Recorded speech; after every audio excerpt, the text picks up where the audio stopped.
சற்று முன்பு கிடைத்துள்ள முக்கிய செய்தி, பிரதமருக்கு தமிழ்நாடு முதலமைச்சர் கடிதம் எழுதியிருக்கிறார். சமக்கர சிக்ஷா திட்டத்தின் கீழ் 2152 கோடி ரூபாய் நிதியை மத்திய அரசு விடுவிக்க வேண்டும் என்று பிரதமருக்கு தமிழ்நாடு முதலமைச்சர் கடிதம் எழுதியிருக்கிறார்.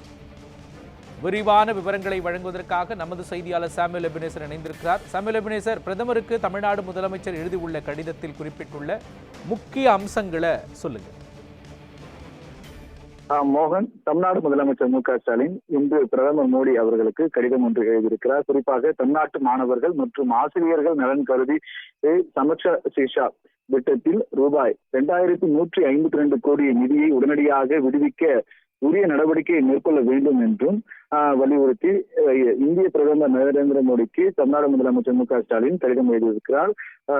கூட்டாட்சி தத்துவம் அடிப்படையில் லட்சக்கணக்கான மாணவர்கள் மற்றும் ஆசிரியர்கள் நலன் கருத்தில் கொண்டு தமிழ்நாட்டில் சமக்ஷ சிக்ஷா திட்டத்தில் வரவேண்டிய நிதியை மத்திய அரசு உடனடியாக விடுவிக்க உரிய நடவடிக்கை மேற்கொள்ள வேண்டும் என்பதையும் வலியுறுத்தி பிரதமருக்கு கடிதம் எழுதியிருப்பது குறிப்பிடத்தக்கது. இந்த கடிதத்தில் அதாவது தேசிய கல்விக் கொள்கை 2020 மும்மொழியை அமல்படுத்தி மும்மொழி கொள்கை அதாவது ஏற்கும் வரை தமிழ்நாட்டிற்கு சமக்ஷ சிக்ஷா திட்டத்தின் கீழ் நிதி வழங்கிடப்பட மாட்டாது என்று மத்திய அமைச்சர் அவர்கள் சமீபத்தில் தெரிவித்திருந்த கருத்து ஆழ்ந்த கவலை ஏற்படுத்தியதாகவும் தமிழ்நாடு முதலமைச்சர் அவர்கள் தெரிவித்திருக்கிறார். இது தமிழ்நாட்டில் உள்ள மாணவர்கள், அரசியல் கட்சி மற்றும் பொதுமக்கள் மத்தியில் பெரும் கவலை ஏற்படுத்தியதாகவும் இந்த கடிதத்தின் மூலமாக தெரிவித்திருக்கிறார்.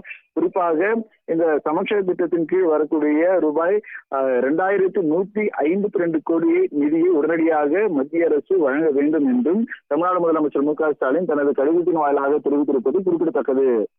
மோகன், விவரங்களை வழங்கியதற்கு நன்றி சாமுவேல் எபினேசர்.